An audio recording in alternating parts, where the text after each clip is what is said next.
ద్వితీయోపదేశకాండం 10వ అధ్యాయము 17వ వచనం చదువుకుందాం. Page number 155. ద్వితీయోపదేశకాండం 10వ అధ్యాయము 17వ వచనం. ఏలైనగా నీ దేవుడైన యెహోవా పరమదేవుడును పరమ ప్రభువునై ఉన్నాడు. ఆయనే మహాదేవుడు, పరాక్రమవంతుడు, భయంకరుడైన దేవుడు. ఆయన నరుల ముఖమును లక్ష్యపెట్టనివాడు, లంచము పుచ్చుకొననివాడు. ఆయన తల్లిదండ్రులు లేని వారికి, విధవరాళ్ళకి న్యాయము తీర్చి పరదేశి యందు దయ ఉంచి అన్నవస్త్రములు అనుగ్రహించువాడు. చాలు.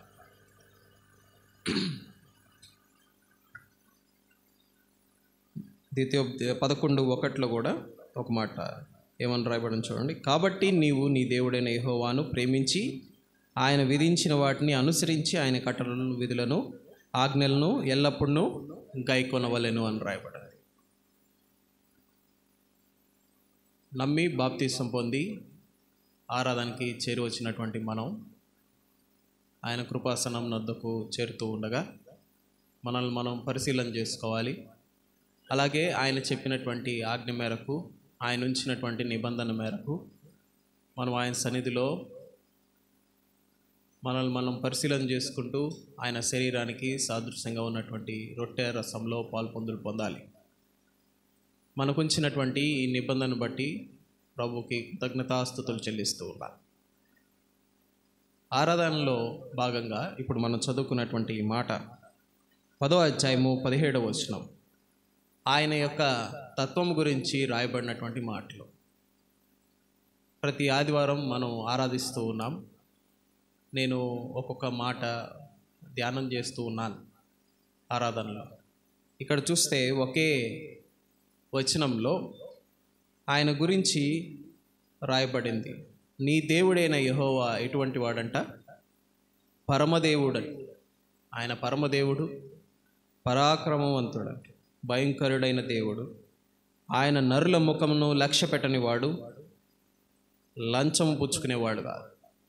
తల్లిదండ్రులు లేని వారికి, విధవరాళ్ళకి ఆయనే న్యాయం తీర్చేటువంటి దేవుడు. పరదేశి యందు దయచూపు దేవుడై ఉన్నాడు. అనవసరాలని అనుగ్రహిస్తున్నటువంటి దేవుడై ఉన్నాడు. అందుని బట్టి ఆయన్ని ఏం చేయాలా? 11:1 చూస్తే ఆయన్ని సేవించాలన్నది, ఆయన కట్టడల్ని అనుసరించాలని, ఆయన్ను ప్రేమించాలి. మొదట ఆ మాట చూస్తే యెహోవాను ప్రేమించి 11:1 ఆయన విధించిన వాటన్నిటినీ, ఆయన కట్టడలను, విధులను, ఆజ్ఞలను ఎల్లప్పుడూ గైకొనాలని రాయబడింది. దేవుడు అనుగ్రహించిన ఇది ఒక భాగ్యంగా మనం ఎంచాలి. ఆరాధనలో చేరి వచ్చినటువంటి మనం మన భావం ఏమై ఉండాలా? భాగ్యంగా భావించాలి. ఇది ఒక భాగ్యంగా భావించాలి. ఇది ఒక ధన్యతగా మనం భావించాలి. ఆయన్ని ఆరాధించేటువంటి గుంపులో ప్రభువు మనల్ని ఉంచినందుకు మనం ఒక భాగ్యంగా భావించాలి. ఇది మనకి ఉన్నటువంటి ఆశీర్వాదంగా భావించాలి. ఇది మనకున్నటువంటి బ్లెస్సింగ్. లోకంలో లేనటువంటి వారికి ఇది ఉన్నటువంటి బ్లెస్సింగ్. ఇది లోకానికి దూరమైనటువంటి వారికి బ్లెస్సింగ్. ఇది ప్రభువును కలిగినటువంటి వారికి ఒక బ్లెస్సింగ్. ఇది ఆయనను బట్టి మనం ఆయన్ని స్తుతించాలి. ఆయన తత్వమును బట్టి ఆయన్ని స్తుతించాలి.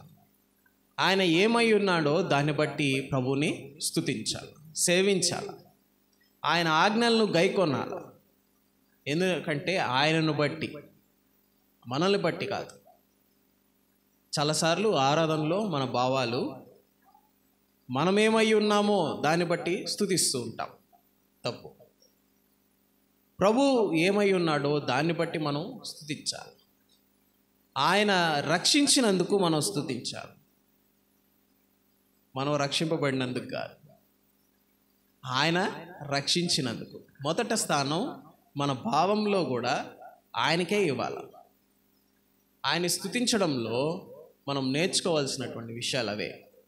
ఆయన్ని సేవించాలి, ఆయన్నే సేవించాలి. ఆయన ఎంత గొప్ప దేవుడు, పరమదేవుడై ఉన్నాడు.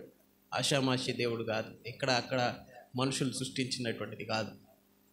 ఆయన పరమదేవుడు, పరమాత్ముడు, పరమందు నివసించేటువంటి వాడు, ఆకాశ సింహాసనాసీనుడై ఉన్నాడు.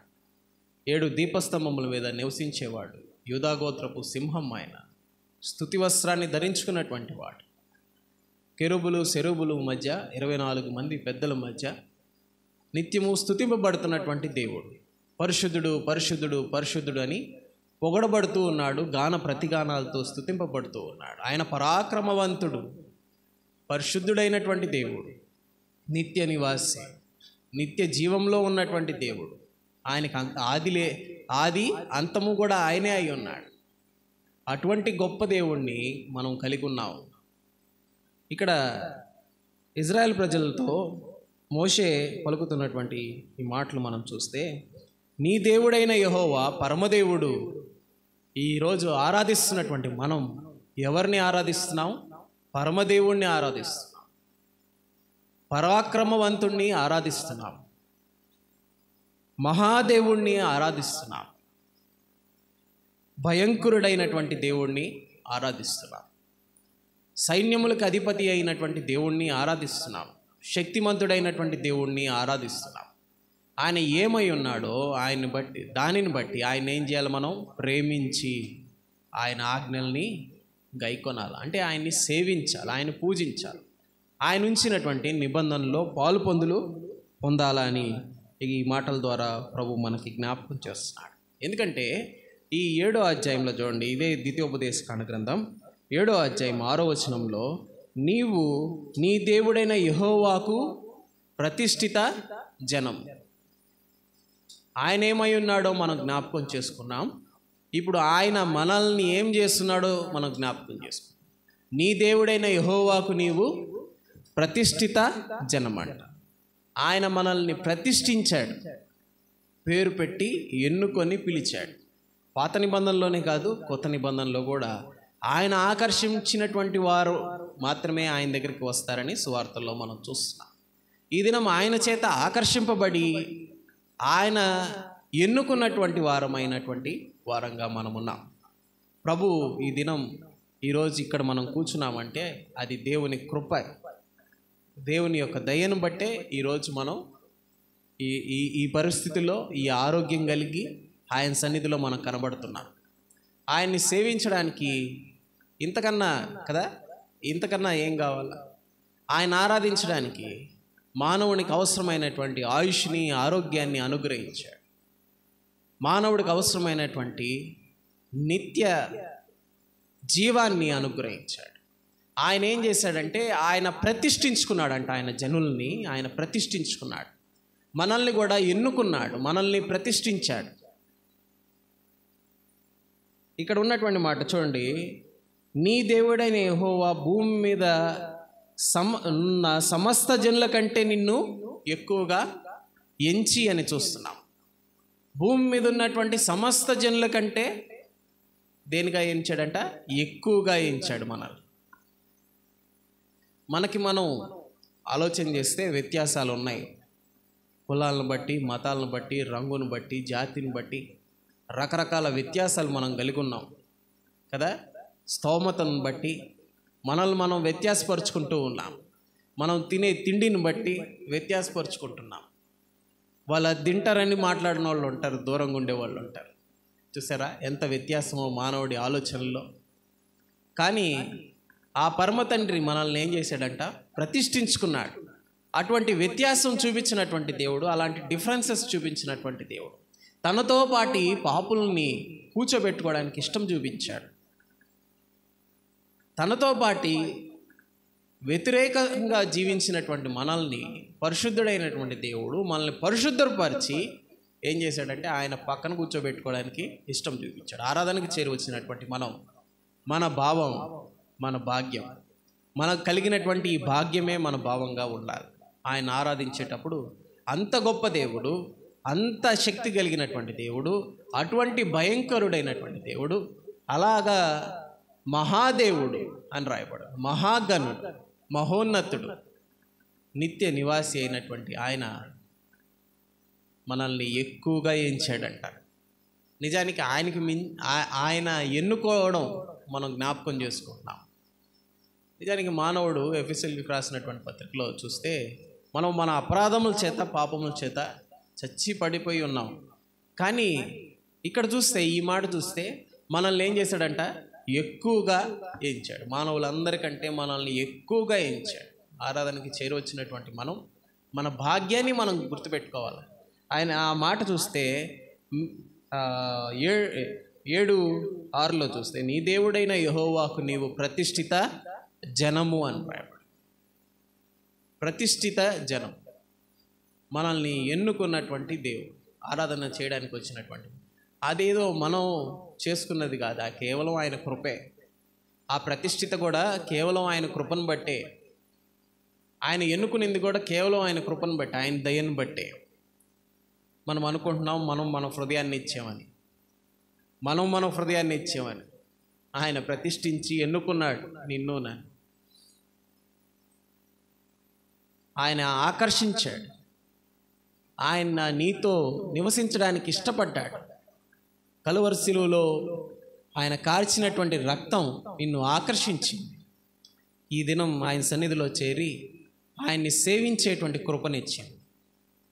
కాబట్టి ఆయన నమ్మినటువంటి బిడ్డలు, ఆయన ప్రతిష్ఠిత జనం, ఆయన స్వకీయ సంపాద్యం, ఆయన ఎక్కువగా ఎంచినటువంటి ప్రజలమైనటువంటి మనం ఇక్కడ చదువుకున్నటువంటి మాట ఏంటంటే, ఆయన్ను సేవించాలి అని రాయబడి. 11:1 ఏమనుంది?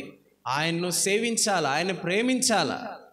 ఆరాధన చేరొచ్చినటువంటి మనం, ఆరాధిస్తున్నటువంటి మనం ఎటువంటి భావం? ఆయన పట్ల ప్రేమ కలిగినటువంటి భావం. ఆయన పట్ల ప్రేమ కలిగినటువంటి భావం. దేవుణ్ణి ఎంతమంది ప్రేమిస్తున్నారండి? ఆయన మిమ్మల్ని ప్రాణం పెట్టినంతగా ప్రేమించాడు. మీరు ఎంతగా ప్రేమిస్తున్నారు కదా? అందుకే ఇక్కడ 11:1 ఏమని రాయబడిందంటే, ఆయన్ను ప్రేమించి అంటున్నాడు. ఆయన ఏమై ఉన్నాడో దాన్ని బట్టి ఆయన్ను ప్రేమించి ఆయన కట్టడలను, విధులను, ఆజ్ఞలను గైకొనాల. ఆయన్ని సేవించాలి, ఆయన పూజించాలి, ఆరాధించాలి. ఆయన ఉంచినటువంటి నిబంధన 1 కొరింథీయులకు రాసినటువంటి పత్రిక చదువుకుందాం చూడండి. 1 కొరింథీయులకు రాసినటువంటి పత్రిక 15వ అధ్యాయం.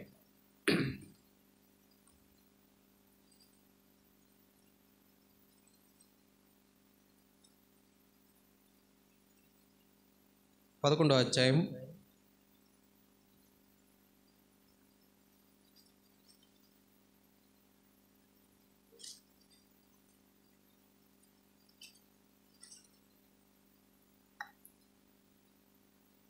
25వ వచనం మనకు తెలిసినటువంటి మాట. కాబట్టి ఈ పాత్ర నా రక్తం వలనైన క్రొత్త నిబంధన, మీరు దీనిలో త్రాగునప్పుడల్లా నన్ను జ్ఞాపకం చేసుకొనుటకై దీన్ని చేయడని చెప్పాను. ఆయన్ని జ్ఞాపకం చేసుకోవడానికి దీన్ని చేయాలని చెప్పి ఇక్కడ రాయబడింది. 31 చూడండి.